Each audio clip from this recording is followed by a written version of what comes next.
కేసీఆర్ కేటీఆర్లకు తెలియకుండా phone tapping జరగదన్నారు టీపీసీసీ చీఫ్ మహేష్ కుమార్ గౌడ్. సినీతారల ఫోన్ ట్యాపింగ్ ఎందుకు చేయాల్సి వచ్చిందని ప్రశ్నించారు. జడ్జీలు, మహిళా అధికారుల ఫోన్లు ట్యాప్ అయిన అంశాలు బయటకు వస్తున్నాయన్నారు. ఎమ్మెల్యేల కొనుగోలు కేసులో మాజీ సీఎం కేసీఆర్ ఆడియోలు ఎలా బయటపెట్టారని ప్రశ్నిస్తున్న మహేష్ కుమార్తో మా ప్రతినిధి Sagar face to face. Phone tapping కేసులో మరికొన్ని సంచలన విషయాలు వెలుగులోకి వస్తున్నాయి. ఇప్పటికే కాంగ్రెస్ కీలక నేతల ఫోన్ ట్యాపింగ్ సిట్ అధికారులు వాంగ్మూలం కూడా తీసుకున్నారు. సో దీనికి సంబంధించి మరికొన్ని అంశాలు మాట్లాడదాం. మనతో పాటు టీపీసీ చీఫ్ మహేష్ కుమార్ కూడా ఉన్నారు. సార్ చెప్పండి, ఇప్పటికే ఫోన్ ట్యాపింగ్ అనేది దర్యాప్తు కొనసాగుతుంది, మీ వాంగ్మూలం కూడా సిట్ తీసుకుంది, మరికొన్ని సంచలన విషయాలు కూడా ఈ కేసులో బయటపడుతున్నాయి. మీరేం చెప్పారు? చాలామంది సినీ తారలు, కొంతమంది జడ్జిలు, కొంతమంది మహిళా ఐఏఎస్ అధికారుల ఫోన్లు కూడా ట్యాప్ అయిన మాట బయటకు వస్తూ ఉంది. ఇది వాస్తవాలు తెలవాలి. సిట్ అధికారులు దీన్ని బహిర్గతం చేయాలి. ఇది ఆషామాష విషయం కాదు, ఇది ఒక చిన్న నేరం కాదు. స్వాతంత్ర దేశ చరిత్రలో అతిపెద్ద నేరం. కేసీఆర్ గారి ముఖ్యమంత్రిగా వారి ప్రమేయం లేనిదే ట్యాపింగ్ జరగదు.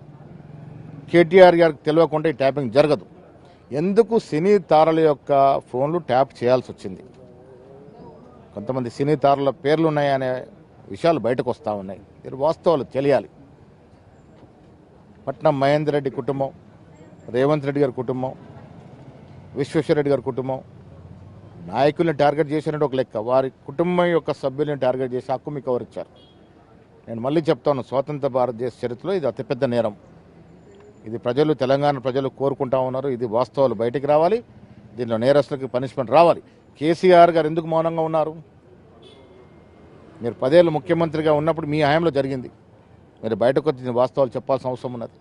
కేటీఆర్ గారు బాధ్యత గల ముఖ్యమంత్రి కొడుకనే కాకుండా ఆయన మంత్రిగా ఉన్నారు. మీరు కూడా వాస్తవాలు చెప్పాల్సిన అవసరం ఉన్నది. ప్రజలు కోరుకుంటా ఉన్నారు, తెలియాలి. వాస్తవాలు తెలిపే బాధ్యత పత్రికలది, మీడియాది. అలా వాస్తవాలు చెప్పినప్పుడు మన వ్యక్తిగత భంగం, స్వేచ్ఛకైన భంగం కలిగితే మీరు కంప్లైంట్ చేసే ఫోరం ఉంది, పోలీస్ వ్యవస్థ ఉంది, కోర్టులు ఉన్నాయి. కానీ ఇలా దాడులు చేయడం ఏంటి? ఇలా మేము అధికారంలో ఉన్నాం. మీ పేడ్ ఛానల్ చాలా మా మీద రకరకాలుగా మాట్లాడుతూ ఉన్నారు. మేము ఏ ఛానల్ మీద దాడి చేయట్లేదే. మాకు వ్యతిరేకంగా, ముఖ్యమంత్రికి వ్యతిరేకంగా, మా ప్రభుత్వానికి వ్యతిరేకంగా ఉన్నది లేనట్టు, లేనిది ఉన్నట్టు చాలా సందర్భాల్లో టీవీలో వస్తూ ఉన్నాయి. మేము దానికి పోలీస్ వ్యవస్థ కంప్లైంట్ చేస్తూ ఉన్నాం. కానీ భౌతిక దాడులకు పాల్పడట్లేదు. ఈ రకమైనటువంటి భౌతిక దాడులు పాల్పడడం, అందులో వారు దాన్ని సమర్థించడం, మళ్ళీ కేటీఆర్ వ్యవహారం బెదిరింపు ధోరణి, అహంకార ధోరణి, ఇది మంచిది కాదు. కేటీఆర్ గారు, మీరు 10 ఏళ్ళు బాధ్యత గల పదవిలో ఉన్నారు. సహనం ఉండాలి, ఓపిక ఉండాలి. నిజంగా మీ వ్యక్తిగత ప్రత్యేక భంగం కలిగితే దాన్ని కంప్లైంట్ చేయండి, మేము కూడా ఒప్పుకుంటాం. దానికి ఒక ఫోరం ఉంటుంది, దానికి ఒక వ్యవస్థ ఉంటుంది. ఈ రకంగా మీ అల్లరి మూకల్ని రెచ్చగొట్టి దాడులు చేయిస్తే ఇది మంచిది అనిపించుకోదు. 650 మందికి పైగా కీలక నేతలు, ప్రతిపక్ష నేతలు, అప్పటి కాంగ్రెస్ నేతలపైన కూడా ఈ ఫోన్ ట్యాపింగ్ అయింది. వారి కుటుంబ సభ్యుల ఫోన్లు కూడా ట్యాప్ అయినాయి. ఇప్పటికే విచారణ కొనసాగుతుంది, స్టేట్మెంట్ కూడా రికార్డ్ చేస్తున్నారు. సో దర్యాప్తు విషయంలో డెఫినెట్గా ప్రతి వ్యక్తికి వ్యక్తిగత స్వేచ్ఛ ఉంది. నాకు వ్యక్తిగత స్వేచ్ఛ, నా ఫోన్లు ట్యాప్ చేసే అధికారం మీకు లేదు. అన్లెస్ అంటే నేను ఒక టెర్రరిస్టో, నేను ఒక ఉగ్రవాదినో, వారికి సహకారం చేస్తానో, వారితో మిలాఖతను ఉంటున్నా తప్ప ఒక ప్రత్యేకమైన పరిస్థితిలో డీజీపీ గారు, చీఫ్ సెక్రటరీ గారు పర్మిషన్ ఇస్తే అది కూడా 3 రోజులు 4 రోజులు ట్యాప్ చేయాలి. ఏళ్ల తరబడి ట్యాప్ చేశారు మా ఫోన్లు. మా మూమెంట్ తెలుసుకున్నారు. మాకు అప్పుడు పోలీస్ వ్యవస్థ నానా ఇబ్బందులు పెట్టింది. పెట్టినప్పుడు బయటకు రావాల్సిన అవసరం ఉన్నది. సరే, మాది చేశారు, ఓకే, మాది చేశారు. బట్ మహిళల ఫోన్లు ట్యాప్ చేసి ఆ దిగజారుడు సంస్కృతి మంచిది కాదు. తెలంగాణలో ఇది జరిగిందనే వాస్తవాలు బయటకు వస్తూ ఉన్నాయి.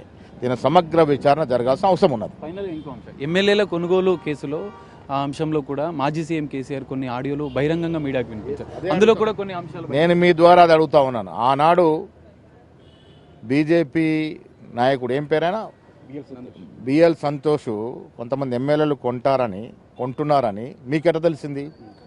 ముఖ్యమంత్రి సాక్షాత్ ఆ వీడియోలు ఎట్లా బయటపెట్టినారు? అంటే మీరు ట్యాపింగ్ పాల్పడినారు కదా, ఇది నేర అంగీకారమే కదా. ఇవన్నీ కూడా బయటకు వచ్చినప్పుడు కేసీఆర్, కేటీఆర్కి శిక్ష తప్పదని నేను అనుకుంటా ఉన్నా. సో ఇది ఫోన్ ట్యాపింగ్ కేసులో ఇప్పటికే మరికొన్ని అంశాలు వెలుగులోకి వస్తున్నాయి.